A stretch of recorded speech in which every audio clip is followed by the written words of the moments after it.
Hi, I'm Teresa Coenen with Stitch and Tree Quilts. I'm the designer of the COVID Friends Tribute Quilt. I thank you all for joining me today as we begin our quilt along that we'll do over the course of 3 months. Each month we'll be doing one row of the quilt and we'll be doing an alternate block in addition to that. Today, as we worked online prior to the start of this video, I went over some of the patterns to make sure that everybody had the patterns that they need, and I'll be showing you those as well. I'm doing my quilt in 4 different colorways. I'm doing it in bright blenders. I'm doing it in deep rich blenders. I'm doing it in bright batiks with a black background, and I'm doing it in deep and rich batiks. So you'll see my examples with different fabrics at different times. Along the way, along your journey, if you have any questions, please give us a call, send me an email, or contact the shop whose name is at the top of the patterns that you have. If they can't answer your question, they'll refer the question on to me. I'll be doing videos for each row. I've already done a video for the cutting of the setting fabrics, and I've done a video for the 9 patch.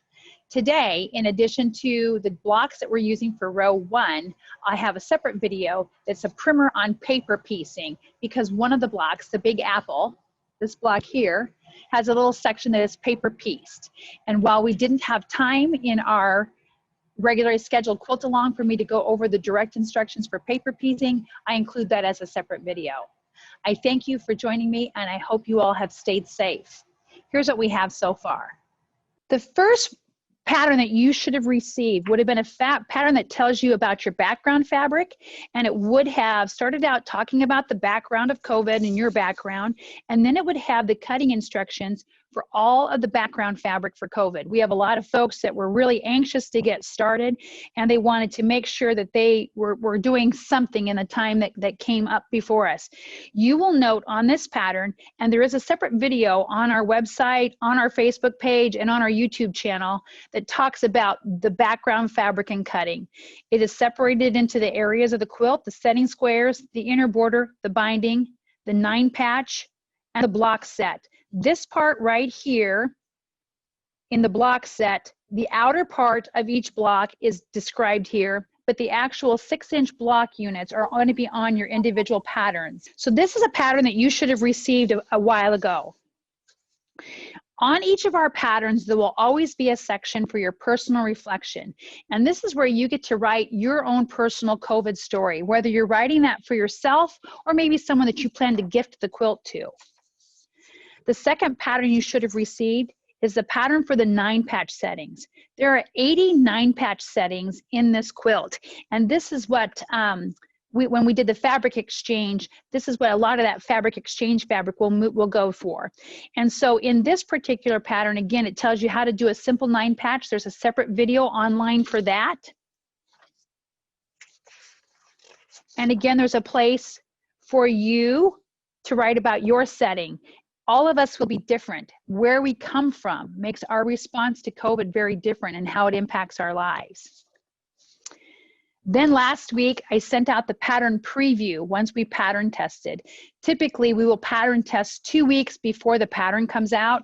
This time, because of that storm and because of COVID, we were not able to do that. We weren't able to pattern test until last week on Wednesday.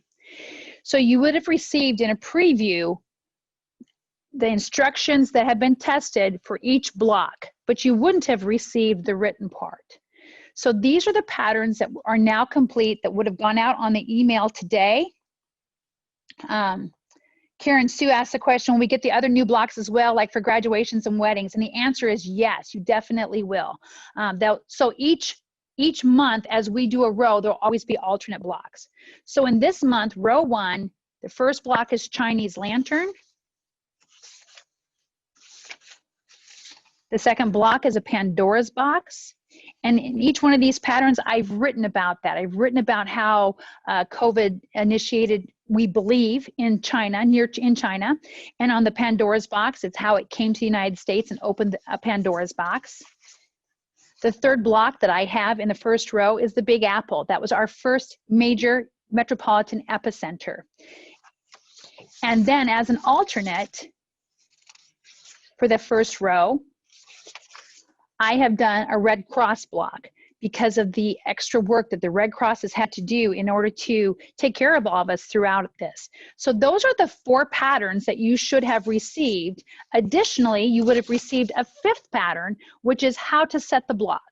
So those 5 patterns should have come to you or are coming to you today. Sometimes with individual shops, I don't know how they are doing their patterns. So just know that if you have not received it, check with the shop that you're participating through, and then if that isn't a way that's helping you, then go ahead and contact us. And the best way to contact me is via email or through the Facebook page. Our telephone is oftentimes the voicemail box is full, as we have had hackers from outside of the U.S. have taken hostage of my voicemail box, and they fill it up every night. And for a small monthly fee, they're willing to clear that out for me. So I'm trying to wait them out and see if I can't win that battle. I'm doing my quilts in all 4 colorways. So each month you're going to see examples from me that might be from different colorways, and hopefully something will help you as we go along. So this month when I pattern tested, I did 3 of my pieces in the bright blenders, and I did 1 piece, the Big Apple, in my deep and rich batiks. And so as I go today, I will make sure that I kind of share everything with you. So if there are no questions about the process and how we're going to do things, I'm going to go ahead and jump in with block 1. Now this month, we only have time for me to show you how to do things because there's so much involved. But next month, at the tail end of it, we're going to have a show and tell. So that's where you get to show your blocks or tell any story that you want to tell as well. And I'll keep that open as long as we need to. I also encourage you to post pictures and either email them to me or post them to our Facebook page, because it helps other quilters as well as we go ahead and go through this process. All right, let's take a look at that Chinese lantern pattern. So on the Chinese lantern pattern, on this very first page, on all the pages, the first page will always include the block cutting instructions. It will include an image of the block, and it will have letters on it, like F1, F2, F3, for fabric 1, fabric 2, and fabric 3. On the pattern, it will tell you what colors it shows on the pattern: shown dark green, shown green, shown orange. But in the event that you print these out in grayscale, black and white, that's why we have the letter numbers here as well, so that it's very clear to you what it is that we've done with this. Now, your individual Chinese lantern may or may not be these colors. I'm not indicating to you that they should be the colors. You're going to pick out the colors that mean something to you or you think will look nice. So out of my brights, I did these in purple and orange, and my granddaughter, purple and green, and my granddaughter chose this orange for the Chinese lantern lid. So when you are deviating from the colors that is shown on the pattern, I truly encourage you to take out a pen and write in the margin what colors you've chosen, because you're going to find that there are a lot of common sizes that we cut. We've cut 1 1/4 inch units here for all 3 of those pieces. And so to keep them straight, go ahead and write on your pattern. If you really want to have a nice clean copy, you can always print out another page. In the Chinese lantern, it talks about the theories behind where COVID originated. And I was very cautious when writing this because there's been so much finger pointing regarding COVID and whether or not the possibility exists that it was released and unleashed on the world in a purposeful way. And I like to believe that that is not true. So go ahead and read this. And I know that no matter how it was unleashed on this world, it's going to take a whole lot of prayer in order for us to fight that back. On the second page is where I start to begin the instructions on how to go ahead and piece this. Now on the first page, another thing that I should also tell you is, as you're looking at your quilt blocks over the course of that whole row, you might take a look at these background pieces to see if there's anything that you're cutting the same for all of the different units. For example, you're going to see 3 7/8 inch square cut once diagonally many times because it's always going to be the setting for these blocks to go on point.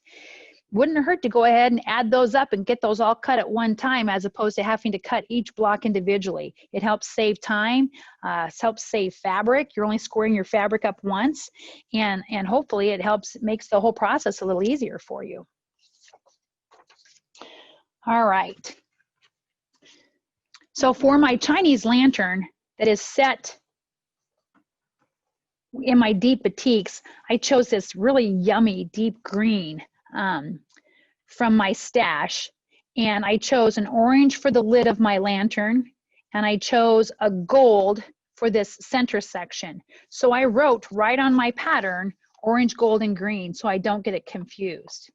You'll note that the pattern calls for you to cut some very tiny 2 7/8 inch squares in half, 2 1/4 inch squares in quarter square triangles, and then to have some 1 1/4 inch squares.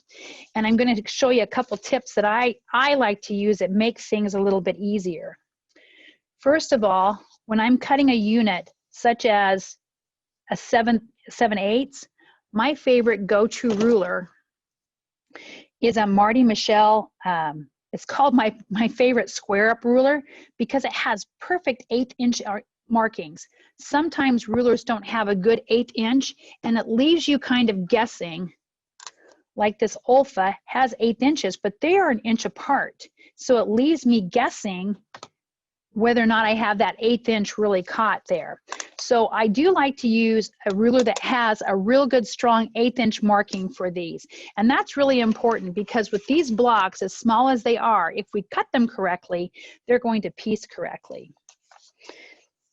The other thing that I like to do is instead of cutting my half squares and leaving these dog ears on, I like to go ahead and engineer the corner. It makes the next parts very easy. And so to do that, this happens to be a flying geese ruler from Marty Michelle. You can use that, or you can use a corner trimmer, or you can use any Marty Michelle, set A, set B, whatever you have that has a half square triangle. You literally will just set that half square triangle in the corner. And you can just rock those little points off to engineer that corner, making it so that you don't have the dog ears later and you don't have to guess how much of that unit has to slightly overlap. Now, do you have to use that? Absolutely not. You can go ahead and slightly overlap your units, and depending on how seasoned of a quilter you are, that may be easy or hard. It all depends on you. My granddaughter would be upset if I didn't show you my little scrap bucket. Keep all your little scraps. And if you have a little one near you or a grandchild that has a hamster, these make great hamster beds, cat beds, or dog beds.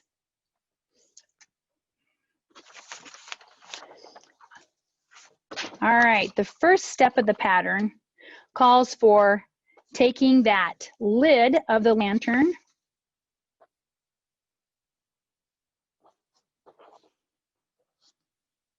this part right here, and you're going to lay that teeny tiny little quarter square triangle in the corner and stitch. And you're going to make sure you have those going opposite directions so that when you press them to the outside, they will press evenly. Now, I like to have next to my machine a small wool mat, and my preference is to use a Pam D'Amour wool mat. Hers don't have a smell. I really like that. And when I am pressing these to the outside, I first set my iron. I have just a little mini steam fast iron. I set my iron on the unit to set the seam, and then I set the iron back on to press the seam, and I hold it for the count of 5 bananas. If you've watched our 9-patch video, I'm a real champion of using a dry iron because that way I don't introduce stretch into my units, and of holding that heat on there, a nice hot iron, for 5 full seconds. In your pressing, it's important when you're pressing that you're working at keeping your unit straight. When we're dealing with small pieces, they can get wonky if we press them wonky, but if we press them straight, they'll stay straight. Once you have that unit on and pressed, then the next part is take my unit, match it up exactly there and run it through my machine at 1/4 inch right here. So that is going to be step 1 and step 2, and I'm going to press that to the outside.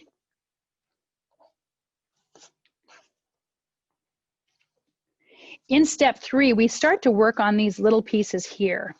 And with that one, you have these tiny little squares here that you need to have the center either marked or pressed. And so you can mark the center if you choose to using a pencil and a ruler. And you could take the time to mark all 12 of those so that you have a line that you can follow as you're stitching. Or I like the easy method of taking it and with the wrong sides together, I press the unit. Again, I just hold the iron on there and I'm left with a pressed square that looks like this. That is what I will place in the corner of my 1 1/4 inch lantern logs there. So Janice asked me, when we're making these blocks such as the lanterns, are we cutting from our stash and not the strips, correct? And my answer to that is you could do either. For these little 1 1/4 inch blocks, you could cut these from the strips that you've received. So that would be a lot of fun as well. Those 1 1/2 inch strips that we had you do in your exchange can also be used for your log cabins around your block. So either way, you could use them either way. All right, when I am doing my units, I like to have my little 9 patches ready to go. As you can see right here, these are some of my deep and rich, and I use those as my beginners and my enders. Saves time, saves thread, and it gets my 9 patches done. So for that little lantern log, I've got it with the wrong side face up, remember, because I pressed it with wrong sides together, and I'm just going to run that through my machine and I can see that diagonal pressing mark.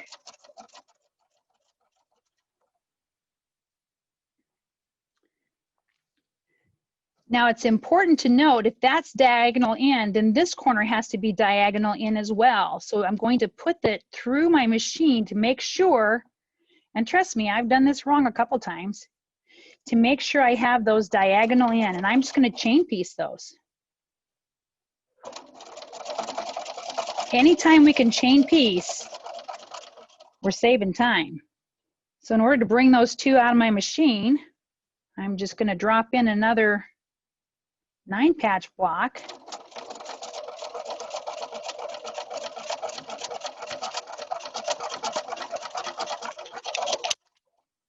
So when I'm chain piecing, I have an option. I can just go ahead and trim those apart, or I like to use my little chain ripper. That's a seam ripper that sets in a base, and it just sits on my sewing table, and I just pop those apart with that chain ripper. And then I go ahead and I get this 9 patch unit back over here, and it's ready to run through my machine again. So the pattern calls for you to trim these seams, and before I trim them, I double check and make sure that I've got those angled in right. And then I can trim the seams, and I can use a ruler to trim them, or these are so small I just use my scissors. And then I put those little trimmed pieces right into my bucket. And then it calls for you to press these to the outside. And again, you set the seam, and you just hold the iron on it and press it to the outside.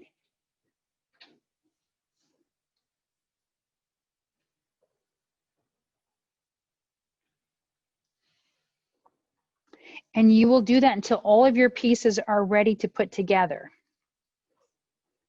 I'm going to switch to the gold. So here are the 2 pieces of my gold part of my lantern. And now I need to piece those together. So I'm going to flip them right sides together, and I am going to match up those seams. And I'm going to drop a pin so that I make sure those seams stay butted up quite nicely. And I can see where those seams come together, And I'll drop another pin on this side of the unit. Your 1/4 inch is very important. So you just need to mind your 1/4 inch very closely. Now with that, I have that seam in, and as soon as my needle gets into the fabric above the seam, I can pull that pin out, and I know that that seam will not wiggle.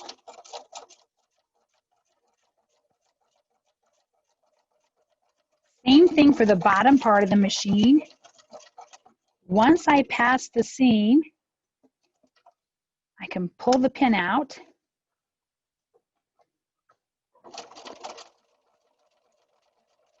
Make sure that doesn't wiggle. I'm going to go ahead and use my handy dandy 9 patches here so I can pull that out of my machine.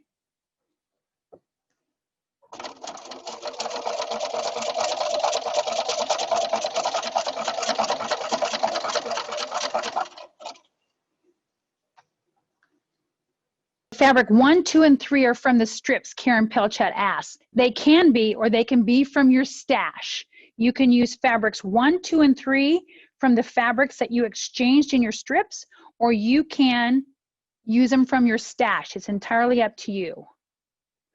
The next step of the pattern, step 4, calls for you to press these seams open. You notice I first finger pressed them before I set my iron on them.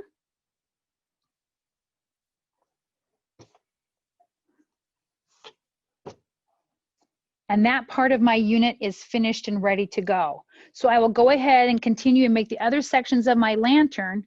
And once I have done that,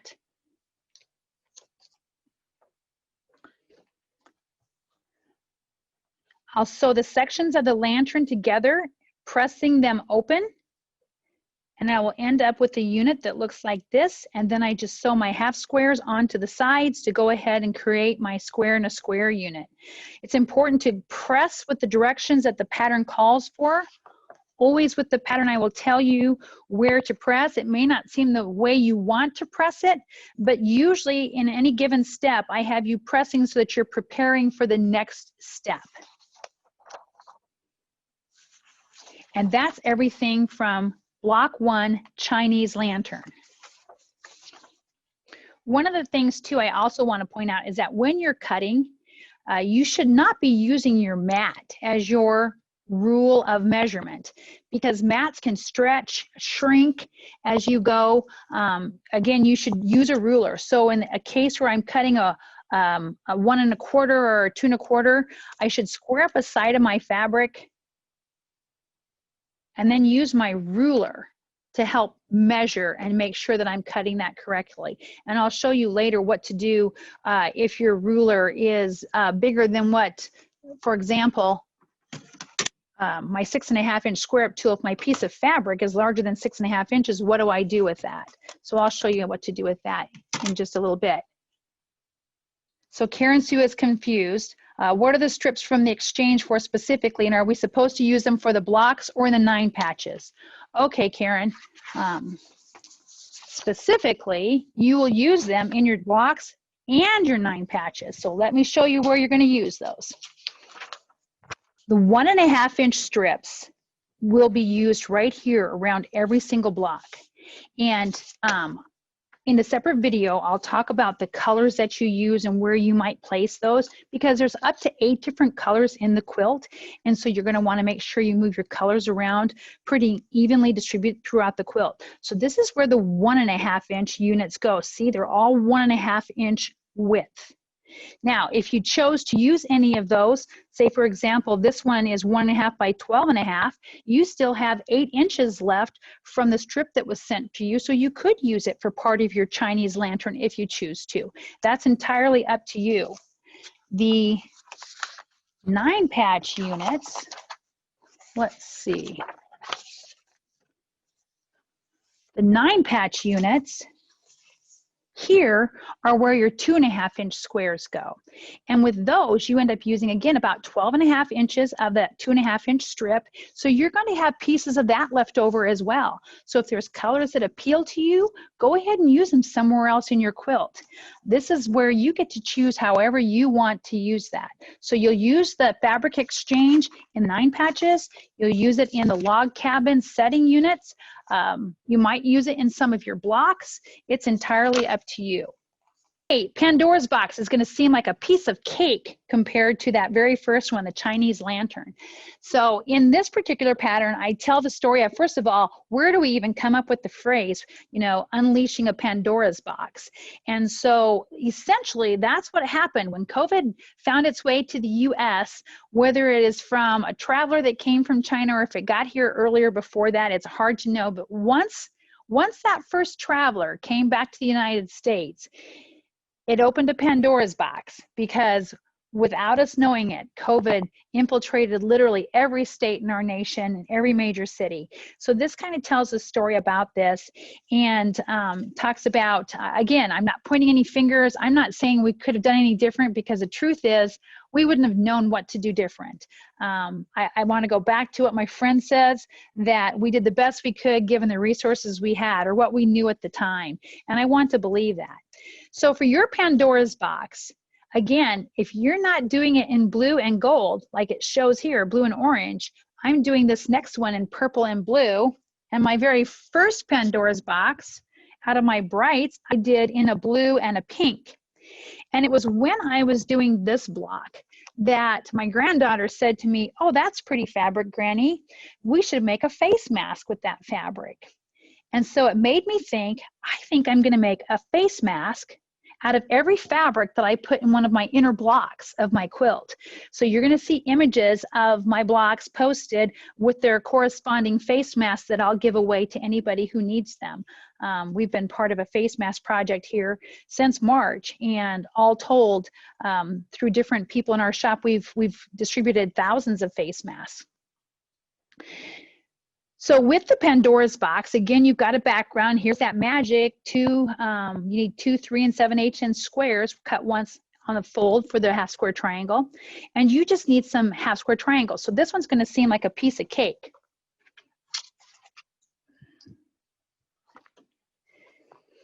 When you cut these half square triangles, because you have 3 units that are one color and 1 unit that's another color, you're going to be left with a couple of leftover units. Go ahead and stitch them together, and you're going to see that I have something that we get to do with those. You're going to get to create a COVID coaster. Something kind of fun. So as I did those units and I pieced them together, again, I like to chain piece. And this is another opportunity where I can demonstrate just how easy it is to pop those chains apart. And those are my 2 leftover pieces. For my unit here, I've chosen a blue and a purple for my deep and rich batik quilt. Now this called for a 3 7/8 inch square. And I want to show you what I do when I have something that's larger than the ruler that I choose to use. I've got a nice skinny ruler here. It's a 3-inch ruler, has great 1/8 inch markings on it, but it doesn't get to 3 7/8. So what I would do with this is I would take this 3-inch ruler and add to it 7/8 from my easily read 1/8 inch marks on that Marty Michelle square up tool. Set this ruler next to it. So now I have 3 7/8. Move that ruler away, make my cut. And now I've got that easy 3 7/8, and I know it's exact because I have 3 inches plus a 7/8 that I can see very, very well. Now, some people don't like to have a ruler that slides easily on their fabric. If you like sticky on the back of your ruler, whether you use the little sticky discs or whether you use like a grippy non-slip coating, those can make your ruler so it doesn't slip. But be warned, they also make your ruler so you can't slide it. Like if you're trying to slide it to go to turn and make your half square cut on that, they don't slide as well. So be cautious about which ones you make sticky or non-grip. Once you've passed those units through and stitched them together, whether you've chain pieced them or not, the pattern calls for you to press those open. Now, typically we'd like to press towards the dark, but this is a case where by pressing them open, we keep from having too much bulk here in this unit as well. So that's really important. So once again, I'm just going to use that little mini iron that's hot and no water. It's very important to me not to use steam because I don't want to introduce stretch into these units. I want them to fit perfectly. So I finger press them open and just set the iron on them.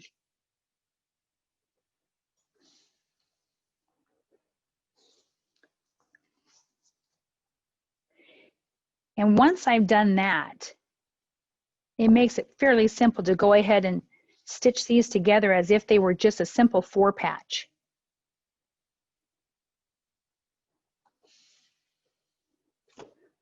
I'll start by putting the top unit together, and then I'll add it to the bottom. So I like to look at the pictures and make sure that what I'm putting together matches the pictures.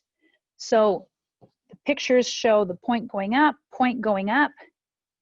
I'm going to flip that over, make a sandwich, match those seams, and if you like to use pins for this part, you can go right ahead. I tend not to pin this part.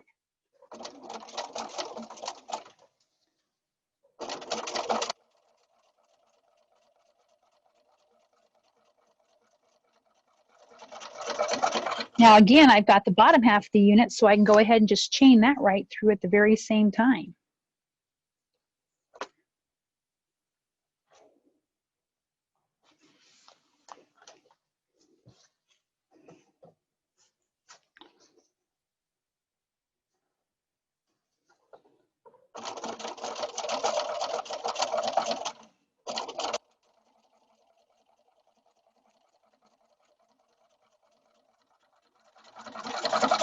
And in order to clear those units from the machine, I'll go ahead and keep working on my little 9-patch blocks.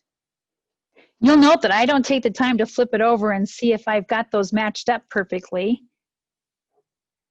I feel like because I cut them well and I know my 1/4 inch is a good 1/4 inch, I'm assuming that I've matched that up. If not perfectly, I've matched it up well enough for the quilt that I'm creating. Again, the pattern calls for this section to be pressed open. You'll note that I just set the seam on there, or set the iron on there. And now I'm ready to put the units together to make the Pandora's box. So I'm going to match this center seam. And there are 2 different ways to pin that. If you're going to use a traditional pin, then I encourage you to pin what I call above the seam.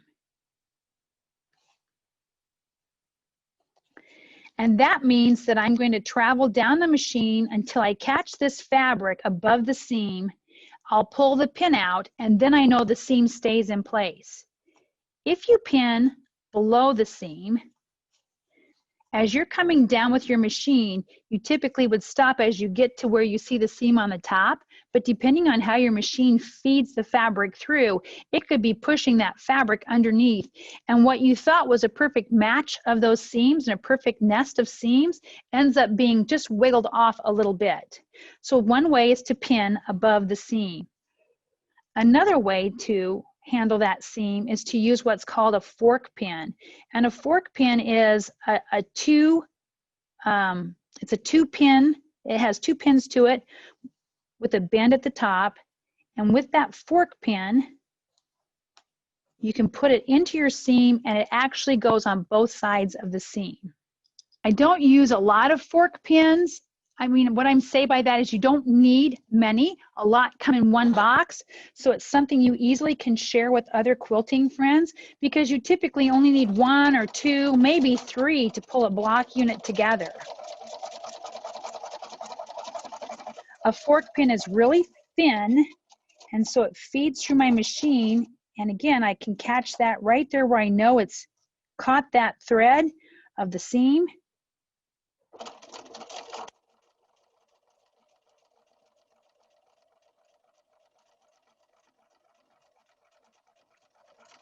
So let's check that out. And that seam is matched perfectly. Check with your local quilt shop about those fork pins. If they don't have them, I'm sure they'll get them for you. So once again, this would be an area where you're going to press these seams open. I finger press those first.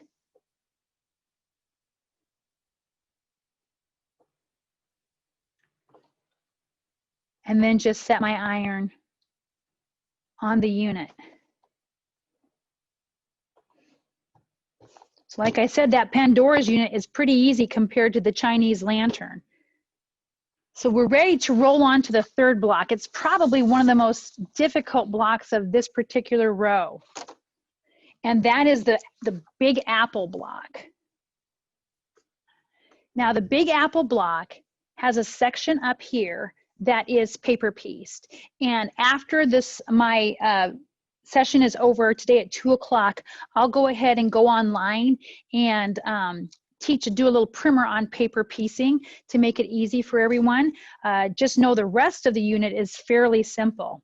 So once again, you can see in the background, it's having you cut those 2 3 7/8 inch squares in half diagonally. And once again, I encourage you as you're getting ready to cut your blocks to go ahead and get all those cut at one time. Might as well, it makes it a lot easier for you.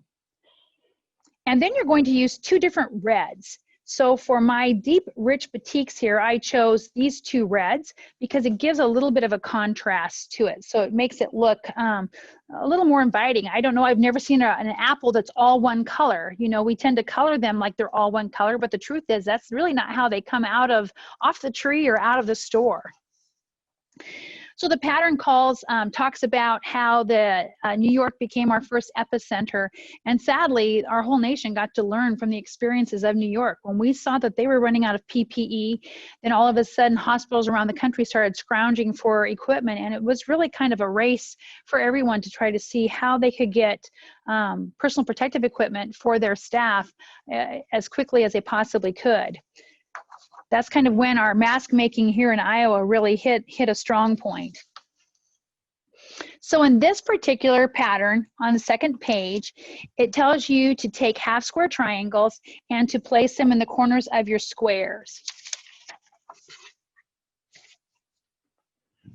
For my bright blenders quilt, I chose these 2 reds to use.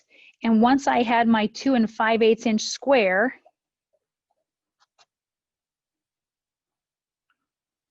I chose these fabrics for that, and then again I can either mark a line with a pencil or fold it in half like I did with the Chinese lanterns, and I chose to fold mine in half. It makes it a little easier. Then you're going to trim that seam, keep your little scrap for the hamsters or the dogs or the cats, press that seam, set it in place, press it to the outside. And in the background fabric instructions, I cautioned about using fabric that is directional, but I purposely chose this fabric, which I know is directional because it's designed by an Iowa designer, and I love to include her fabrics in my quilt. So step 1, as far as pressing that to the outside, is very similar to what you did with the Chinese lantern.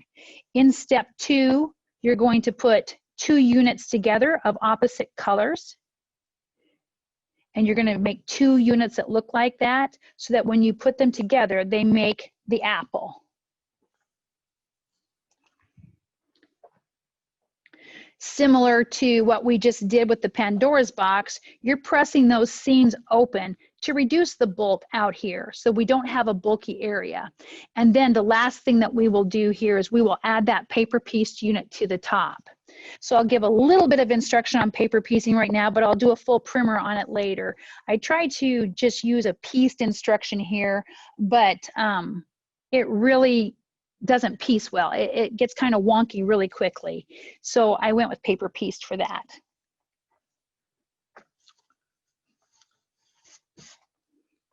Okay, let me move this. As far as paper piecing is considered, on the pattern, on the page that has the paper piecing unit, first of all, when you're printing this off, it says, be cautious. Check your printer settings before you go. This unit right here, once you print it out from this point to this point, should measure 3.5 inches. If that unit does not measure 3.5 inches, then your printer has scaled that down, and printers will do that. So just be cautious, because too many times I've had quilters say, well, mine doesn't fit. And it's not because your seam isn't right, it's because your printer scaled it down. So with that, keep that in mind. Make sure that your settings are to print actual size or 100%. That's very, very important. Once you have that printed off, if you're kind of new to paper piecing, watch our primer at the end of this. If you are an old hat at paper piecing, then I don't need to tell you how to do this. You already know. This is the piece I'm actually going to use to do my paper piecing for the primer. When you're paper piecing, depending on whose instructions you've listened to, they either tell you to use a light box, or I like to just use the window and draw the lines on the opposite side of the paper, or I truly just like to fold, and I like to use a ruler to get a nice crisp fold on those lines, because I just follow along on the fold. I do draw the outside edge of the block because I like to make sure that I have enough fabric to go all the way to the outside edge of the block. So the pattern tells you to have a certain number of white pieces, green pieces, and brown pieces. And on the back side of my pattern on paper piecing, I like to list white, white, white, brown, and green in the areas where they're going to go. That way I make sure I don't mistakenly put the wrong piece of fabric somewhere. And yes, I'm talking from experience. I've done that before. So those are just a couple of little tips you can do as you're paper piecing. If you want to know more specifically how to paper piece, I'll be happy to show you at the end of this video. Okay, so those were the initial 3 blocks that I intended for my quilt. And on each of those, I have a reflection area that you again can write, or if you're doing a Bible study, that you could do work on together. As far as an optional block that I created for this row, an optional block that I created was a Red Cross block. And I tell the story of the Red Cross and what it's done in relation to COVID. And it's one of the easier blocks to construct. Personally, I plan to construct all of the alternative blocks as well, and I'm going to put those into some sort of a table runner. So I'm going to have a COVID table runner in addition to my COVID quilts, because I just can't seem to bear to not make all of the blocks. In this particular block, it calls for you to make just a rectangle and a couple little squares. The fabrics that I chose for those are just this beautiful deep wine from my deep and rich batiks. And the instructions are very easy to follow. You're going to take some half square triangles, or some quarter square triangles, excuse me, and stitch them to each edge of the unit and press to the outside. And again, I've got these corners engineered. But if you didn't have your corners engineered, an easy way to make sure that you have it in the right place is to fold your half square in half and mark the center, fold your unit in half and finger press that center, and then match the center of your half square up with the center of your unit. That way then you know you have your unit on in the exact right place as far as placement and as far as trimming off your dog ears. On my bright and cheery Red Cross, this is an example of why you need to be cautious with your background fabric if it's directional, because it's extremely hard to do quarter square triangles and half square triangles and have it come out right. I would have to have cut some of those units on the bias, and I did not do that. I am okay with this being going many different directions. In fact, I purposefully plan so that it doesn't all go one direction because I don't want it to look too matchy-matchy. But this gives a very good example of what you need to be cautious of if you're using directional fabric. And with this unit, you're pressing to the outside as you finish that block.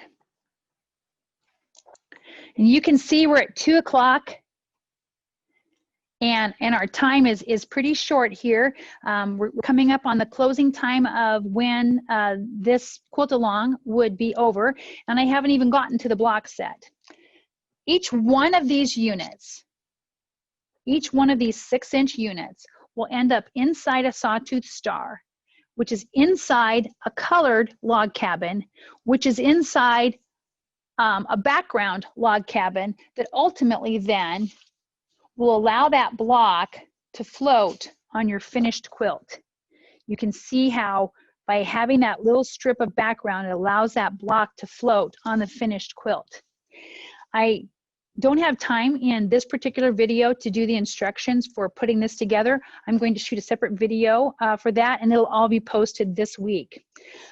These background units, the cutting for these background units was already listed on your background fabric cutting instructions. So they're right here where it says the block borders, block set, and the star block set.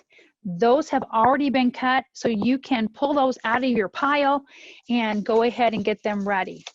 The one thing that I want to talk to you just a little bit about in case you go ahead and you're starting this is as you set those units, keep in mind that you're using roughly 8 different colors of fabric. You're using a red, an orange, a green, a blue, a violet, a turquoise, and a rose. And so you're going to want to make sure that every row has an even distribution. So depending on the colors of the units that you chose for the inside of your fabric, then you need to include the other colors in the star points around the edge. Each one of these units in the log cabin has 8 different pieces. So you'll have an opportunity to introduce color there as well. By doing that, by making sure you have an even distribution of your color in every row, when you go to put your units together, the quilt, even though it's scrappy, will have a very, very structured look to it. All righty. As you can see, I kind of ran out of time because I spent a little extra time at the beginning to make sure we had everybody online. So as you're constructing your blocks, you're choosing the colors that mean the most to you, and you're choosing the blocks that mean the most to you. Depending on the shop that you're participating with, there might be some kits or some block parties, or might be some things going on that you want to make sure that you're participating in so that you can get a nice distribution of those fabrics. When I talked on the 9-patch video, I talked about possibly, if you know the name and the location of the person that sent the fabric to you, maybe jotting their name down on that block so you can include that as well.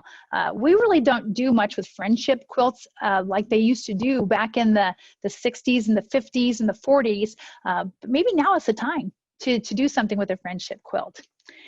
Does anybody have any questions? Anybody that's